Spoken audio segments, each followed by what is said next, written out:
السلام علیکم ورحمۃ اللہ وبرکاتہ۔ حدیث نمبر 261 صحیح بخاری۔ میں اور نبی کریم صلی اللہ علیہ وسلم ایک برتن میں اس طرح غسل کرتے تھے کہ ہمارے ہاتھ باری باری اس میں پڑتے تھے۔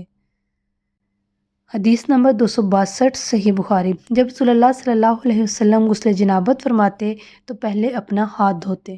حدیث نمبر 263 صحیح بخاری۔ میں اور نبی کریم صلی اللہ علیہ وسلم دونوں مل کر ایک ہی برتن میں غسل جنابت کرتے تھے، اور شعبہ نے عبد الرحمن بن قاسم سے، انہوں نے اپنے والد سے، وہ عائشہ رضی اللہ تعالیٰ عنہ سے اسی طرح روایت کرتے ہیں۔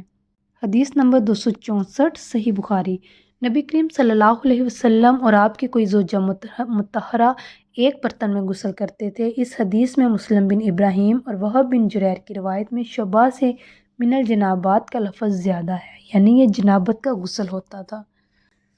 حدیث نمبر 265 صحیح بخاری۔ میں نے ان حضرت صلی اللہ علیہ وسلم کے لیے غسل کا پانی رکھا اور پردہ کر دیا۔ آپ نے پہلے غسل میں اپنے ہاتھ پر پانی ڈالا اور اسے 1 یا 2 بار دھویا۔ سلمان احمش کہتے ہیں کہ مجھے یاد نہیں راوی نے تیسری بار کا بھی ذکر کیا یا نہیں۔ پھر داہنے ہاتھ سے بائیں پر پانی ڈالا اور شرمگاہ دھوئی، پھر اپنے ہاتھ کو زمین پر یا دیوار پر رگڑا، پھر کلی کی اور ناک میں پانی ڈالا اور چہرے اور ہاتھوں کو دھویا اور سر کو دھویا، پھر سارے بدن پر پانی بہایا، پھر ایک طرف سے رکھ کر دونوں پاؤں دھوئے۔ بعد میں نے ایک کپڑا دیا تو آپ نے اپنے ہاتھ سے اشارہ کیا اس طرح کہ اسے ہٹاؤ، اور آپ نے اس کپڑے کا ارادہ نہیں فرمایا۔ حدیث نمبر 266 صحیح بخاری۔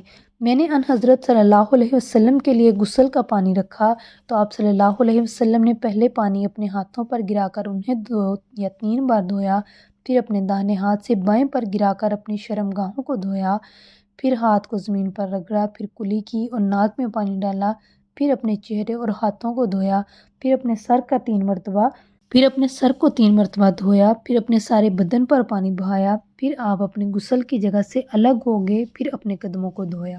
حدیث نمبر 267 صحیح بخاری۔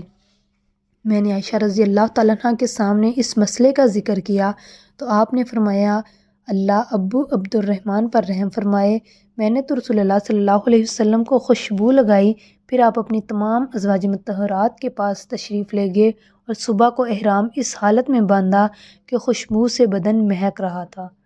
حدیث نمبر 268 صحیح بخاری۔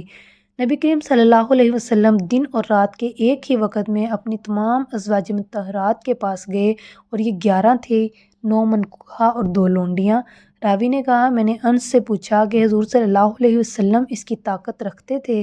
تو آپ نے فرمایا کہ ہم آپس میں کہا کرتے تھے کہ آپ کو 30 مردوں کے برابر طاقت دی گئی ہے، اور سعید نے کہا قتادہ کے واسطے سے کہ ہم کہتے تھے کہ انس نے فرمایا کہ ہم آپس میں کہا کرتے تھے کہ آپ کو 30 مردوں کے برابر طاقت دی گئی ہے، اور سعید نے کہا قتادہ کے واسطے سے ہم کہتے تھے کہ انس نے ان سے 9 ازواج کا ذکر کیا۔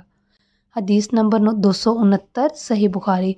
مجھے مزید بکثرت آتی تھی چونکہ میرے گھر میں نبی کریم صلی اللہ علیہ وسلم کی صاحبزادی فاطمہ الزہرا تھی، اس لیے میں نے ایک شخص مقداد بن سعود اپنے شاگرد سے کہا کہ وہ آپ صلی اللہ علیہ وسلم سے اس کے متعلق مسئلہ معلوم کرے۔